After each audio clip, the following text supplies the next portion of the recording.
This conference will now be recorded.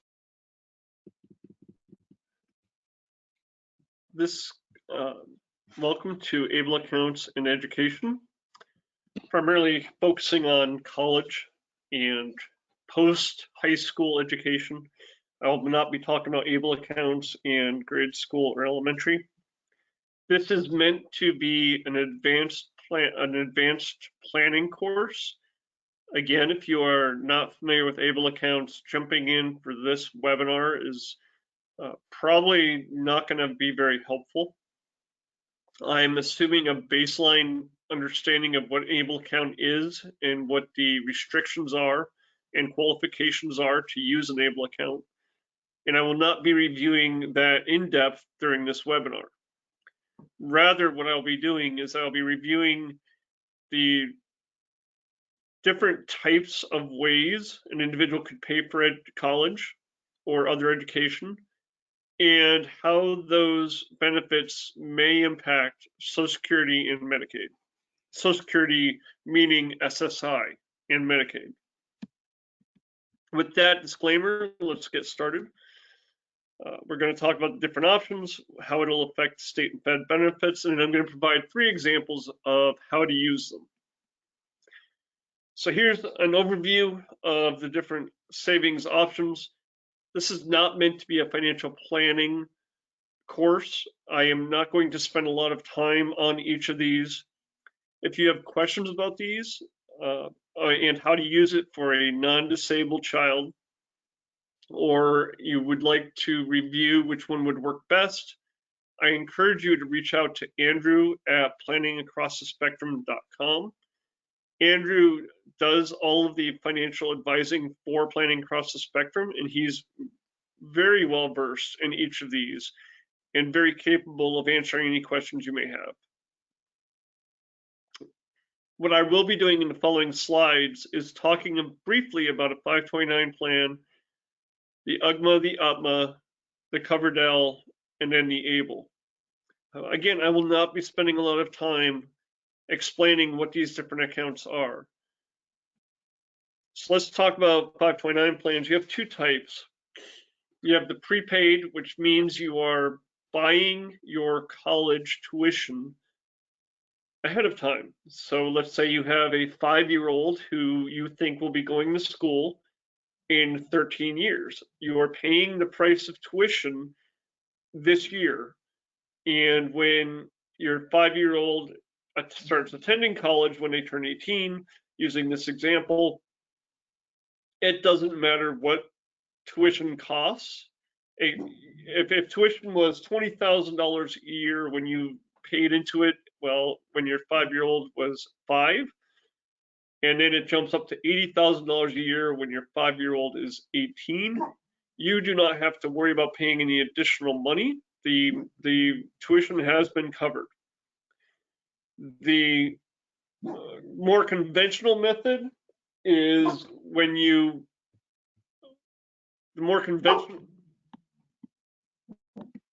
This conference will now be recorded. When you use a conventional or what's typically just referred to as a 529 plan, you typically will have investment options, and it's up to you to decide which options you want to use.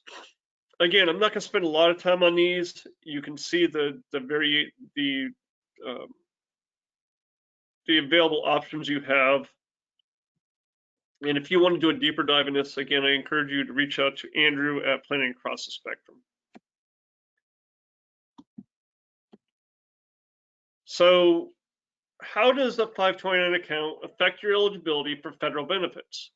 Typically, it doesn't count for, it's not an asset when you go to apply for SSI. As long as the individual is the beneficiary and not the owner of the account.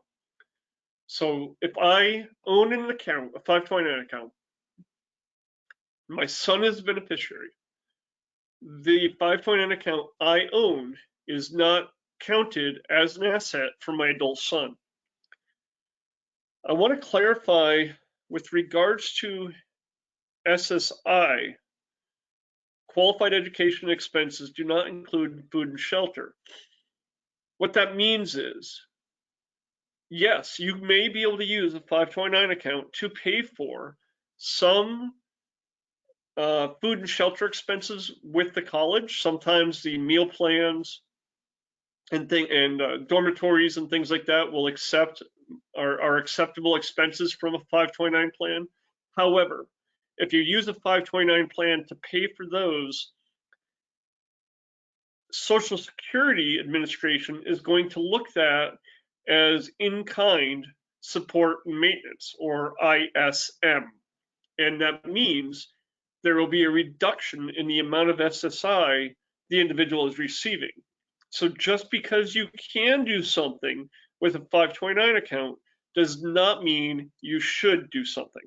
And this is another time when you really, if you have questions, you're better talking to a financial advisor who understands these things, the nuances of Social Security versus what is legally allowed by a 529 account, because you may be doing something absolutely legal with regards to the 529 account, and it does not mean you are doing what's right for the individual with the disability.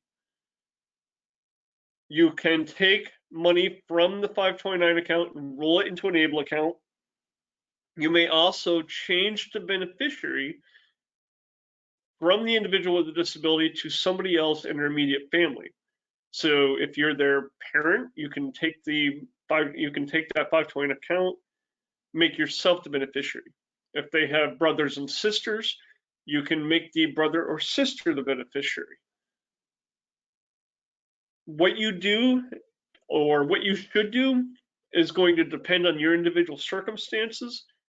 I can't answer that without knowing what's going on in your life. And every person is going to have a different solution. What you'll notice is at the bottom of all these slides, you're going to see a URL, and each of these URLs is going to take you to the underlying instructions so you can read more if you'd like to learn more about it on your own. So an UTMA and UGMA is a Universal Transfer to Minors Act, Universal Gifting to Minors Act. It does not count as, again, with regards to SSI, it will not count as an asset until the individual reaches the age of majority. That's going to depend on the state. Some states, the age of majority is 18. Other states, the age of majority is 21. What age your child is going to become an adult will depend on your state, and you're going to need to look that up. When you take money out of an UTMA or an UGMA, that distribution may count as money that is being used in kind support and maintenance. That is what ISM means. However, you may withdraw and transfer the funds without penalty if it's dispersed for the benefit of the minor. So if you have money in an UTMA or an UGMA, you may take that money out and put it into an ABLE account, because the ABLE account is for the benefit of the individual with the disability. This is what I did. I had an UTMA for my son. We opened it long before we knew what his disability was. I think it was the year he turned 15 or 16, I moved the UTMA, the money from the UTMA into his ABLE account. So Coverdell accounts, I don't know how many people use Coverdell education savings accounts. I'm covering it in case somebody out there does use it. Again, this is not typically a resource that is counted with regards to SSI, as long as the individual is the designated beneficiary and not the owner. When you take a distribution from a Coverdell and you're applying it towards qualified education expenses, tuition, books, etc., that distribution will not be counted as an income or an asset. Typically, in normal circumstances, individuals are not allowed to keep their Coverdell after they turn 30 years old. However, there is a loophole that if you qualify as having special needs, then you can keep your Coverdell beyond the age of 30. You can transfer it to another family member. It will count as a resource for SSI, but because you're doing you're not getting a discount. They're not getting something for less than it's worth. It should not count against you with regards to in-kind support and maintenance. So if you have $10,000 in there and you give it to your brother, it shouldn't matter. Able accounts. Now, again, I'm not going to go deep into able accounts. I'm assuming there's a baseline knowledge here. It's not counted as an asset for SSI and Medicaid. However, the SSI will be suspended when the account exceeds $100,000.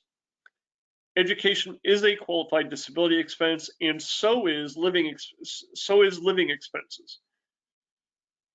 So you can take money out of, you can pay for tuition, but you can also pay for food and rent using your ABLE account. This is huge. So let's talk about some examples. So example one, grandparents have set aside $80,000 in a 529 account for the grandchild, who is the beneficiary. The grandchild also has an ABLE account to which the parents are contributing $4,800 a year. The grandchild wants to go to a community college. The grandchild is receiving SSI and Medicaid, and the grandchild would like to rent an apartment with supports, meaning the grandchild will be receiving supports from a Medicaid waiver program near the campus. So the grandchild is not going to have to pay for these supports out of pocket. The grandchild has qualified for Medicaid waiver. And now we're trying to figure out, what should we do?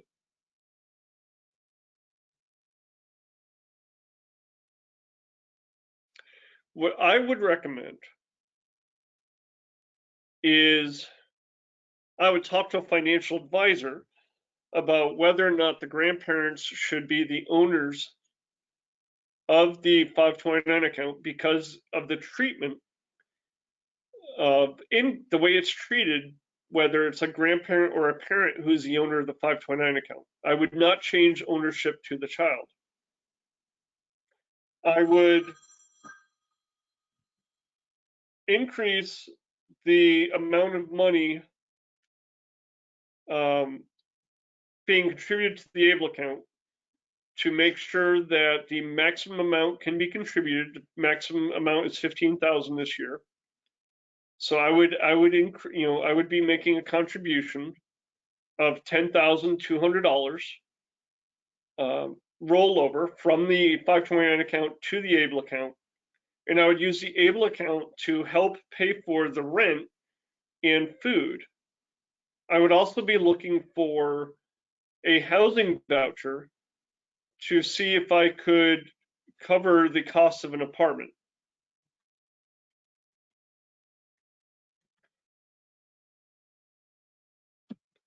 The second example is the parents have an UTMA, Universal Transfer for Minors Act, for a 17-year-old child worth $28,000. Next year, the child turns 18 and legally becomes an adult and wants to work towards a cosmetology certification. Now, the child is not receiving SSI or Medicaid because they did not qualify as a minor. The child does not have an ABLE account. What would you do?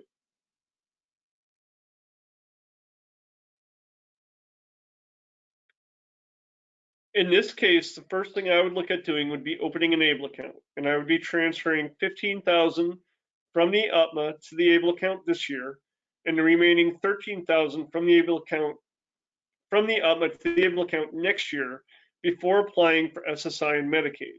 We're assuming that they are going to apply for SSI and Medicaid for the child.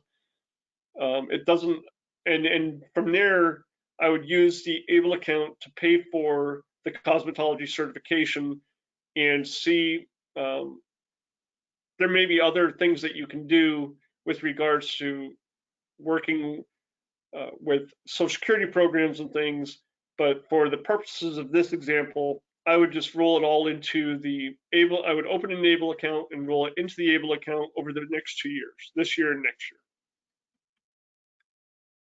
Example 3, sister has a 529 account with $60,000 remaining in it and has earned her master's degree. She does not want to go back to school for another master's or pursue a doctorate. She's done with school. The child is 24 and working part-time, is also collecting SSI and Medicaid. Child does not have any interest in education or pursuing a trade. What would you do? So in this situation, it's going to be a little more cumbersome. You can't roll 15,000 from the sister's 529 account straight into the child's ABLE account. The first thing you would need to do is change the beneficiary from the sister to the child. Then you would be able to take $15,000 per year from the 529 account and roll it into the ABLE account. If the sister changes their mind and there's still money remaining in the 529 account, you can always change the beneficiary back. I hope this was helpful. These were meant to be some examples of more advanced ideas for what you can do with an ABLE account. It's not all inclusive. It's really difficult for me to create a scenario and answer a question that'll address everybody's questions. I'm doing the best I can to provide a variety of options and different challenges families may encounter. As always, if you have questions, please email me, eric@planningacrossthespectrum.com. If you have questions with regards to 529 accounts and more generalized financial planning, please email andrew@planningacrossthespectrum.com, and he is the financial advising side of Planning Across the Spectrum, and he'll be able to address those questions. Thank you.